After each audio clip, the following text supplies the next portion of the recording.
Bienvenue dans la nouvelle émission Éco-Itinéraire Entreprise en partenariat avec Le Figaro. Bonjour à tous.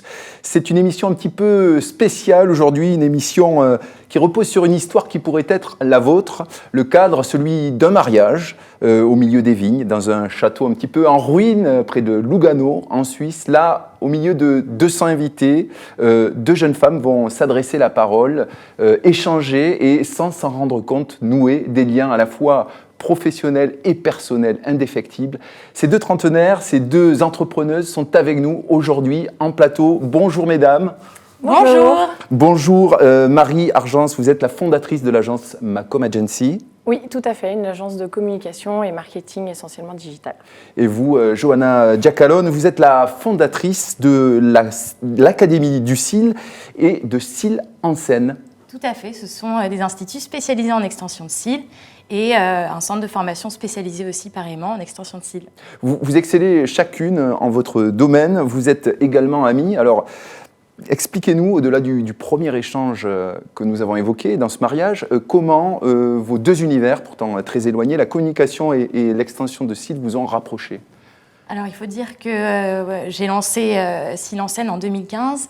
Et à mes tout débuts, donc à l'ouverture de ma première boutique, je me suis rendu compte de l'importance d'avoir une bonne communication et de faire appel à une agence de communication compétente. Et j'ai de suite pensé à Marie, j'ai de suite pensé à nos échanges et je me suis dit que c'était la bonne personne qu'il fallait. Vous avez trouvé tout de suite le projet original ? Oui, absolument. À la base, moi, j'étais pas du tout dans cet univers-là. Et ce qui m'a plu, c'était la passion avec laquelle Johanna m'a présenté son projet, son originalité. Et j'avais envie de sortir un peu des sentiers battus.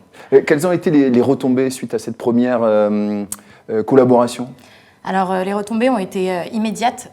J'ai eu la chance d'avoir beaucoup de magazines professionnels, mais aussi grand public, des influenceuses, qui sont venues d'emblée et je suis passée, entre guillemets, de l'ombre à la lumière en quelques mois. Et pour vous, Marie ? Alors moi, ça m'a permis de travailler sur un aspect sur lequel j'étais encore en test à ce moment-là, le marketing d'influence comme on l'appelle aujourd'hui, et donc cette évolution des métiers des relations presse. Et effectivement, ça a été un succès très rapide, donc une belle expérience. Oui, parce qu'à l'origine de votre parcours, il y a surtout la musique, une passion qui a lancé votre carrière. Vous pouvez nous raconter ? Alors j'ai un parcours d'autodidacte assez atypique. J'ai commencé à travailler de façon spontanée à l'époque du lycée sur l'élaboration de fan clubs, en fait. On va appeler ça comme ça, ce qui m'a permis de rencontrer des artistes internationaux comme Katy Perry, Justin Bieber et travailler avec des grandes maisons de disques. Et ce qui a véritablement changé mon parcours, c'est la rencontre avec Lady Gaga, parce qu'ensuite je suis partie avec elle aux États-Unis travailler sur sa stratégie internationale, donc une sacrée expérience. Et ensuite j'ai intégré les équipes d'Universal Music en France. Et suite à ça, j'avais envie de voler de mes propres ailes et de travailler sur plein d'autres projets. Et c'est là que vous décidez de lancer Macom Agency en 2012, mais on va y revenir juste après parce que c'est un petit peu atypique comme parcours. C'est même remarquable de rencontrer les personnalités que vous avez rencontrées, puis d'intégrer des grandes maisons de disques. Mais vous, Johanna, vous avez aussi un parcours atypique. C'est un nouveau point commun entre vous. Vous avez œuvré notamment pour la préservation des animaux sauvages, c'est ça, en voie de disparition ? Oui, tout à fait. J'ai monté une association quand j'étais un petit peu plus jeune avec une amie où nous sommes partis en Asie, sauver les animaux qui étaient en voie d'extinction et qui le sont toujours d'ailleurs. Mais j'ai avant tout fait une école hôtelière, l'école hôtelière de Glion en Suisse, où je me suis spécialisée en événementiel. Et après avoir travaillé pour de grandes compagnies pharmaceutiques, j'ai décidé de voir un peu autre chose et d'où l'envie de partir en Asie. Et à mon retour, j'ai eu l'envie de voler de mes propres ailes aussi et de monter quelque chose qui fasse sens pour moi. Et au détour d'une conversation, j'ai entendu parler de l'extension de cils et je me suis plongée à 100% dedans. Dès le début, vos deux entreprises ont prospéré, ça c'est un point commun aussi. Et au fil du temps, vous avez su les faire évoluer. Quand on échange, quand on prépare cette émission ensemble, vous me dites souvent besoin de sens, cerveau en ébullition. Est-ce que c'est ça qui a construit votre réussite ? Est-ce que c'est votre façon de voir l'entrepreneuriat ? Je vais parler pour moi. L'entrepreneuriat, c'est avant tout prendre des risques. C'est faire quelque chose et aller sur des terrains inconnus. Et aujourd'hui, c'est aussi se remettre en question constamment. Donc, c'est une fabuleuse expérience. Monter des équipes, c'est incroyable. Motiver au quotidien les personnes avec qui l'on travaille, c'est une chance. Et faire des partenariats comme ça avec des professionnels passionnés comme Marie, pour moi, ça fait sens. Et l'entrepreneuriat, c'est vraiment créer des liens et construire un réseau avec des personnes qui sont passionnées. Et pour moi, Marie représente ces valeurs. Oui, parce qu'il vous faut innover, coacher une dizaine de personnes dans vos établissements constamment. Et puis aussi essayer de vous challenger en permanence. Tout à fait. De votre côté, Marie, ces mots, cette recherche de sens, le cerveau en ébullition, vous en parlez souvent? Oui, tout à fait. C'est vrai qu'on se rejoint beaucoup avec Johanna sur ces valeurs-là, parce que moi, j'ai toujours réfléchi à énormément de choses. Je passe ma vie à réfléchir, à ne pas rester dans l'instant présent, mais toujours aller dans l'étape d'après. Et c'est vrai que de travailler avec des professionnels qui, eux, sont dans cette dynamique de recherche de positivité, d'optimisme, de faire avancer les choses. L'innovation, c'est parfaitement un mot qui correspond à notre façon de penser.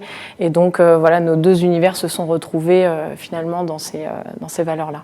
Au-delà de la communication, vous œuvrez aussi dans le domaine du marketing digital et vous avez créé un outil un petit peu particulier. Oui, absolument. En fait, on a eu besoin de créer une technologie pour traduire un petit peu les statistiques qu'on reçoit de nos campagnes marketing. Donc, c'est un outil qui s'appelle Visions of Johanna, qui est aussi en référence à notre relation à toutes les deux. L'objectif de cet outil, c'est vraiment l'intelligence émotionnelle et la traduction des statistiques digitales en émotions pures et dures. Voilà. Finalement, l'intelligence émotionnelle, vous venez d'en parler, elle est au cœur de vos deux parcours, de vos deux univers, de vos deux façons de fonctionner. Et cet outil, Vision of Johanna, il délivre un nouveau message, celui de votre relation. Vous êtes dans le domaine de l'extension de cils et cet outil vous aide à aller voir plus loin. Justement, quand vous voulez aller voir plus loin aujourd'hui, quand vous regardez devant vous, après tout ce que vous avez accompli, qu'est-ce que vous imaginez, qu'est-ce que vous voyez ? Pour moi, il s'agit de développement. Donc, c'est toujours se remettre en question, avoir de nouveaux projets, essayer de voir quels pourraient être les meilleurs axes de communication pour toujours innover. Et avec cet outil-là, notamment, c'est ce qu'on arrive à réaliser aujourd'hui. Donc, ça promet plein de perspectives. Donc, vos perspectives, à vous, en termes de développement, elles seront quoi dans les mois à venir ? L'idéal, c'est de développer, bien évidemment, l'enseigne de Cils en Seine, en franchise, pourquoi pas. C'est aussi de développer l'Académie du Cils, qui est mon école de formation, et de proposer de la formation en ligne, notamment, chose qui est assez novatrice dans notre domaine. Et voilà, toujours créer des événements, faire des choses qui nous font sortir du lot. Donc, restez en mouvement. Et de votre côté, Marie ?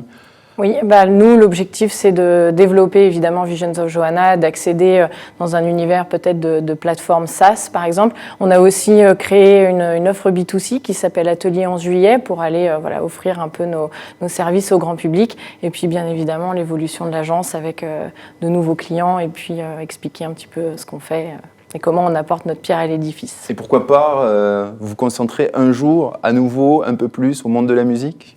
C'est une vraie passion, donc c'est vrai que retourner à ses premiers amours, c'est toujours très motivant et ce serait une belle perspective en effet. Parce qu'aujourd'hui, votre offre, elle est à 360 degrés au sein de l'agence. Hein. Oui, ça touche absolument tous les secteurs, tout type d'activité, dès lors qu'il y a une volonté de transformation digitale. Et donc c'est vrai que d'avoir cet argument de traduction d'intelligence émotionnelle pour les directeurs marketing ou autres, c'est une innovation. Marie Argence, je rappelle que vous êtes la fondatrice de Macom Agency, agence de communication et marketing digital. Quant à vous, Johanna Giacalone, vous êtes la fondatrice de l'Institut Cils en Seine et de l'Académie du Cils. Merci toutes les deux d'être venues nous raconter votre histoire, vos parcours. Merci d'avoir accepté notre invitation. Merci. Quant à nous, on se retrouve très vite pour une nouvelle émission d'Itinéraire Entreprise en partenariat avec Le Figaro. À bientôt.